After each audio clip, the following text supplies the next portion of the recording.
thanks for watching. That's what I should say. Thank you for also subscribing. Super appreciate it. You guys will be updated on more and more videos coming out. This is about the truth about apostates, the Scientology story. Going over chapter 8, the Ideal Organization Project. Okay? Alrighty, here we go.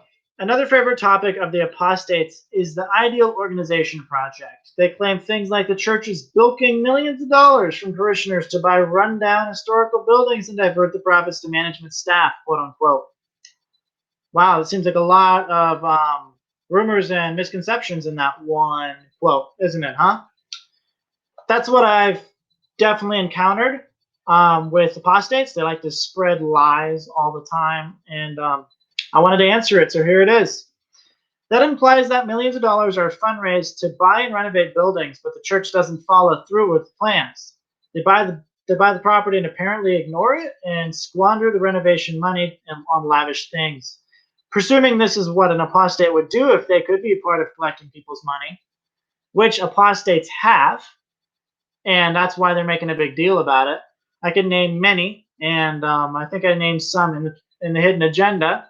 Many other books will come out. But unfortunately, the story is not nearly so dark and sordid, right? So it's not, right? The Ideal Organization Project is a very simple program. I will outline here, but understand they are attacking it because it's a threat to them. Okay? The apostates are attacking it because it's a threat to them. Nice, bright buildings in major cities around the world open to everyone. That's going to be a problem for the haters, isn't it? People walking in, seeing for themselves, learning about the discoveries of L. Ron Hubbard, and understanding how to think for themselves. Terrifying, I'm sure, if you're a criminal.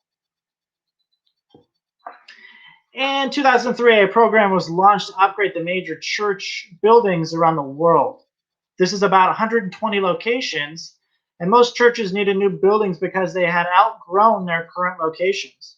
But also, there was a need to bring everything about the churches up to Mr. Hubbard's standards. Okay?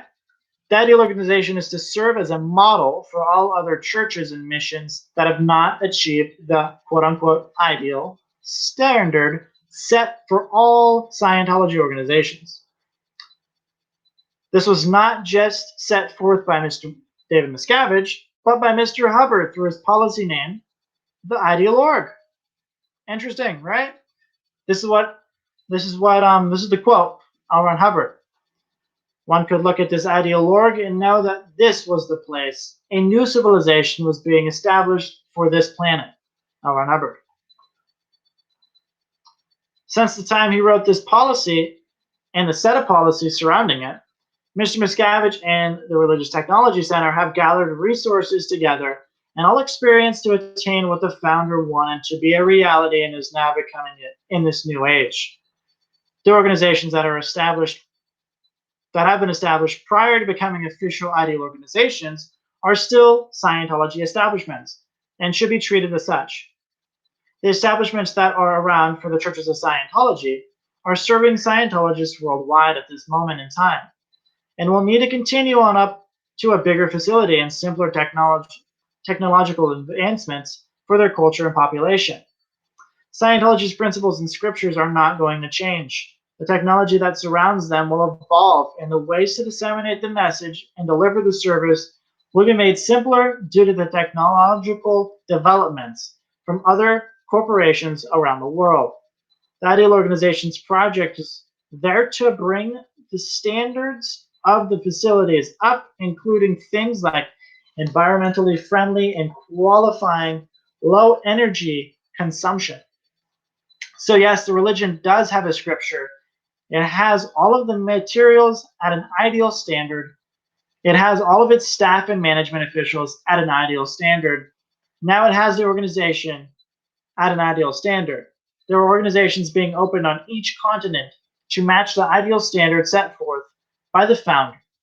You can see, with all this to focus upon, there really is no time left to bilk people's money and spend church funds frivolously, right?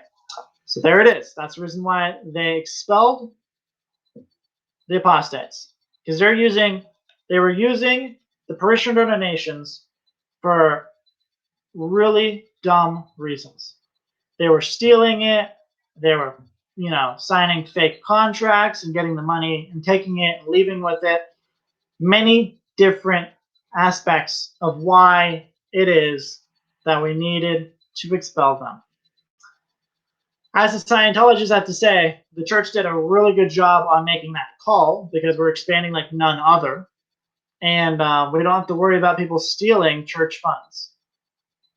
The unfortunate truth for the apostates is that the Ideologue project is almost complete, with more than 2/3 of the buildings renovated and operating at the new standard. What's worse is that parishioners continue to donate funds to their local churches in an effort to speed up the planning and purchases of their buildings so they can showcase Scientology to the world, something that keeps the apostates and their paymasters very worried at night. So there it is. Scientology isn't going to stop expanding. They are just getting started. Really beautiful buildings, and they do a lot of good for the community, a lot of good for their members. So I take pride in it as a Scientologist. I take really massive pride in our ideal organizations. We need many of them. They help so much in society, so much. So thanks for listening. Definitely go ahead and get the book at exposingcrimes.com. It's called The Truth About Apostates. Exposingcrimes.com will get you it. I just need you to pay for shipping, and I can send it out immediately. Thanks so much, guys. See you in Chapter 9.